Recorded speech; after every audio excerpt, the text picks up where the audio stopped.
Live from Fargo and serving you on TV, online, and on the go. This is Valley News Live at 10. What are you going to do as a parent when it comes to deciding which is the safest way to educate your kids?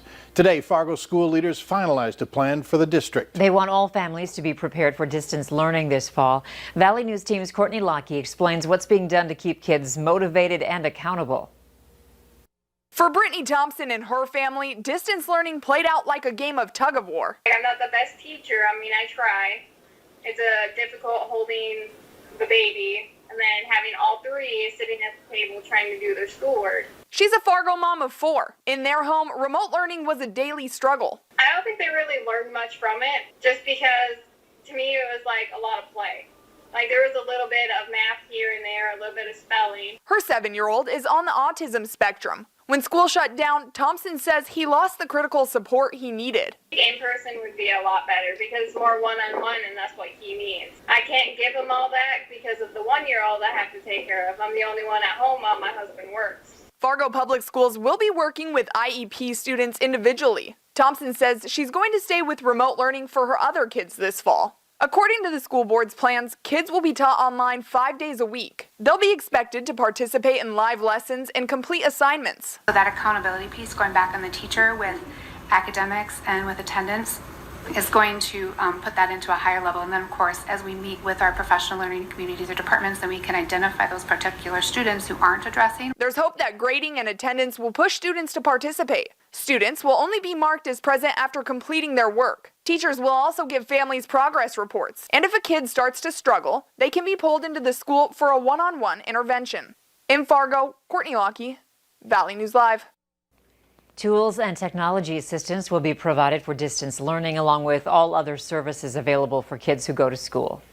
We also found out today that the first day of class for Fargo students will be September 2nd. Students and staff will be required to wear masks. Parents are encouraged to do a daily health check of their student, which includes taking your child's temperature. A committee will meet on August 10th to decide if classes will be in person, online, or a hybrid of both. It's likely students will start the year at a level 3 hybrid model. Elementary students will spend 2 to 3 days a week in class and do the rest of their learning online. Middle and high school students will do in-person through September in a reduced capacity and then work remotely come October.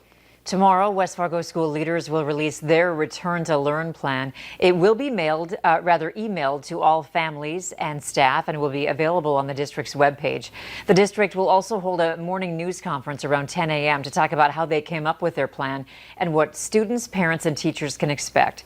You'll also be able to hear what will not be in the fall school plan and the next steps for families and staff. We will be live streaming that news conference on our website and VNL News app. Minnesota Governor Tim Walz says the first day of school this year will be very different from years past. The learning type in each district will vary depending on their county's coronavirus data. Governor Walz says the state will work individually with school districts to decide whether students go back to school in person, online, or a hybrid of both this fall.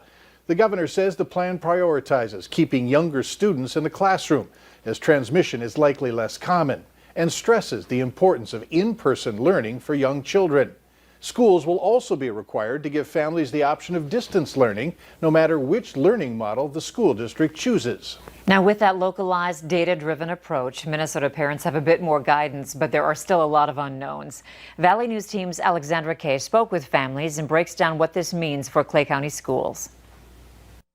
Similar to other states, Minnesota school districts will have several options for students this fall: distance learning, in-person learning, or a hybrid model. School leaders will make the decision based on how many cases of coronavirus are in their county, impacting things like transportation and capacity of school facilities. If they can't ride the bus, I don't think they can go to school, because I run a daycare and I start at 5:30 in the morning. I don't have the capacity to bring them to school every day. The type of learning can change bi-weekly based on the number of positive COVID-19 tests in the county, which means families will have to stay on their toes. Most parents want to plan, so not being able to plan, they could change the week before. It's hard to be able to figure it out and be able to explain to my kids what's going on for school.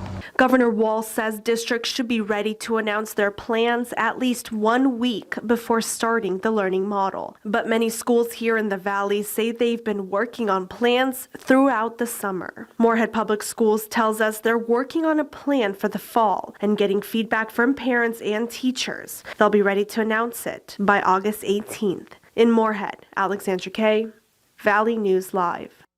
The East Grand Forks School District wasn't ready to be interviewed, but did tell us they will be implementing face mask procedures that follow state requirements. Tribal leaders on the Spirit Lake Indian Reservation are requiring residents to wear masks to slow the spread of the coronavirus. The reservation is mostly located in Benson County, which has seen a 44% increase in new cases in the last 2 weeks.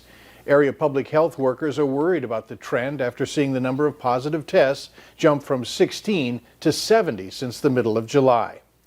We have updated data for the coronavirus pandemic in our region.